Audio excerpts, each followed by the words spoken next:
K here, and I'm going to be taking you through briefly how to add a little bit of randomization to your missions. A lot of people don't seem to realize that you can actually use the vanilla editor to give a decent amount of randomization. Unfortunately, due to the recent Apex update, a lot of these are actually broken, so hopefully they shall be fixed by the time you read this video, though to be honest I very much doubt it. So maybe a few years down the line, if you're reading this, these issues might finally be resolved. For now, we'll get the not working ones out the way first.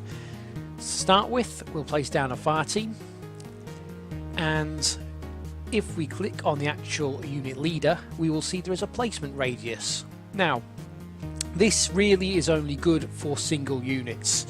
I've put down a group just to demonstrate a problem, but for now, if we just put 100 meters in there, as the tooltip implies, the entity will start at a random position within that radius. So we've entered 100 meters there. If we click the map, we can see the area marked out that he may appear in. It is important to note that unfortunately the placement radius doesn't apply to the members of his group. So unfortunately, if we preview this, we see that the group leader has in fact vanished to his random position. Unfortunately, his friends have not, and they have to run out towards him. So if we were to use, for example, a kilometer random spawn radius, these guys would have a very long way to run, and we can see the guy's been randomly placed out there. So unfortunately that means it can only be used for single units at this moment. However, this obviously makes it usable for vehicles and also for cache locations. You could, for example, put down an ammo box and have it spawn somewhere within a random radius, and then allow the players to try and locate that cache. That is one of its better uses. In addition to the placement radius, as we discussed earlier, there is also an option to be able to synchronize a unit with markers that will add a random start position. As with the placement radius, this only works with a single unit. However, it could work well for examples such as caches or HVTs that need to be in a specific location. To do that, how I normally do it is because you can't see markers in game for some reason, you instead have to place the unit where you'd like and then drag the marker into the position. For example, if I wanted this chap to be exactly in this corner of the church, I would paste a unit example there, because this unit will be the one that's moved around. And let's see, we're also going to put him inside here. The reason I do this is just to get the location of these units down on the map, so then I can drag a marker towards them. Typically you'll use an empty marker. All you do is you right click the marker and then choose connect and set random start and sync it with your initial starting unit. Because we're going to have two other positions he can be at, including the first, which is also counted, we just need one more marker to synchronize, and then we can drag these to the relevant positions. As I said, this procedure is a little fiddly. You can see here I've just deleted the wrong one, but this method simply works best because, as you note, you do not see any markers in the in-game, in the editor itself. So if we preview that now, we will see either a helicopter pilot at that location, or that location. We can see he's not on the road, he's not in the corner, therefore we know he will be in the toilet.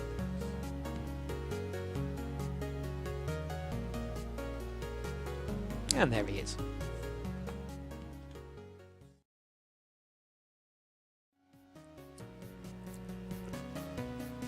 If you're not too good at scripting, or are very new at scripting and not very confident at it, we can use a poor man's method of adding a bit of randomization without having to dive into SQF or any advanced scripts, and that utilizes the function we've just covered, which is the random start. So if we were to put down, for example,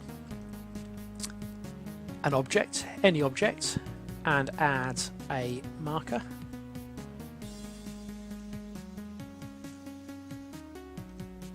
we synchronize the set random start marker with our object, and what we would then have is two triggers. These triggers would be synchronized to an object and check if that object is present. So if we set the trigger owner to be our garbage bags, set the range to 5, this trigger will fire if this object is present.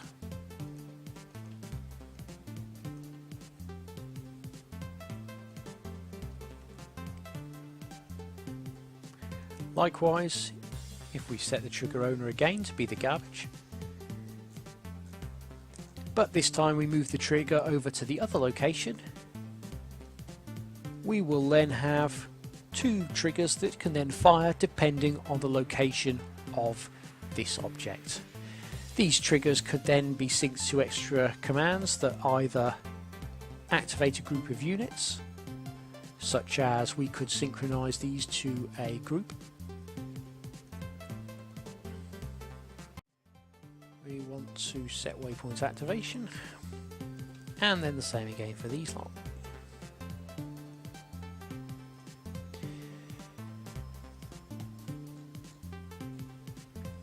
And we want that set to guard, and the same for that one. So basically what we're doing here is that these units will hold until their trigger has been activated. Yeah, we might as well move them around there.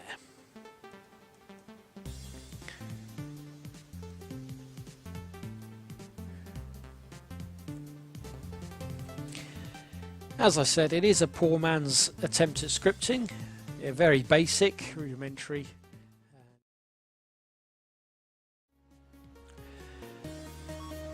To allow groups to spawn at random locations, we can actually use the random groups module. Do apologise, random patrol module, and unfortunately this is another module that isn't working in the current version of Arma. It does give an error, however it does work on the whole, so I'm just going to run you through this example anyway.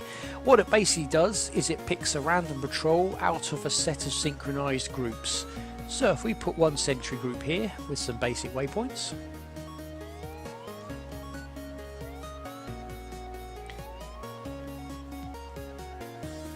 group is now set to patrol.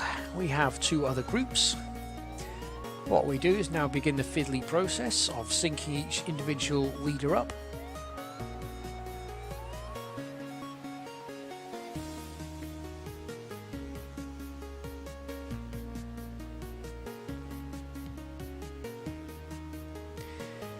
What will happen is when the mission starts, one of these groups will be picked at random to appear on the map. As you see at the top there is an error caused by this module. However, for the most part it does work. We can see this group over here has been the one selected, and they are now following their waypoints. So if you can endure the error, perhaps logged in your report file or to the players on screen, this is a good example of how to make multiple groups appear. The advantage of the random patrol module will enable you to place any number of groups and any types of groups. For example, you could place a small team, a large assault team, and then finally a group of vehicles, which will be chosen at random. These placed at random locations across the map will add a nice bit of variety to your mission.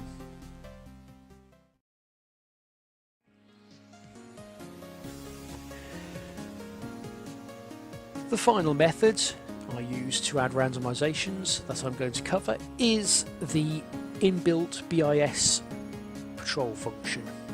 This is a very very useful function for myself. I pretty much use this in every mission when you don't have an external script to handle patrolling. Those are typically handled by either UPS or DAC.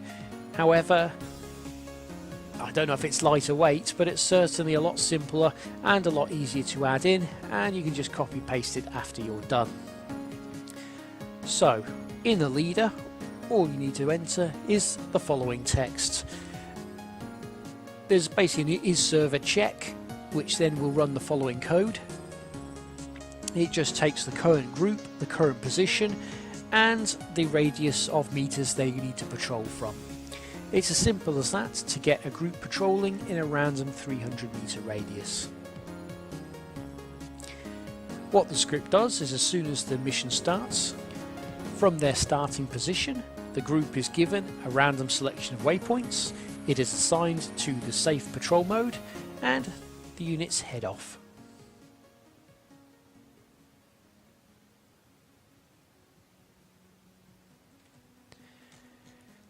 These units will then patrol within a random 300 meter radius of their starting position. This makes it very useful to add a bit of randomization as the mission progresses. Depending on the radius you have set the group to patrol to, they can then appear quite randomly on the map. The only disadvantage using this script is that, of course, the units will not communicate with anyone else on the map. So, for example, if a squad nearby take contact and these units do not see, they will not switch to combat or aware, and they will not engage the enemy.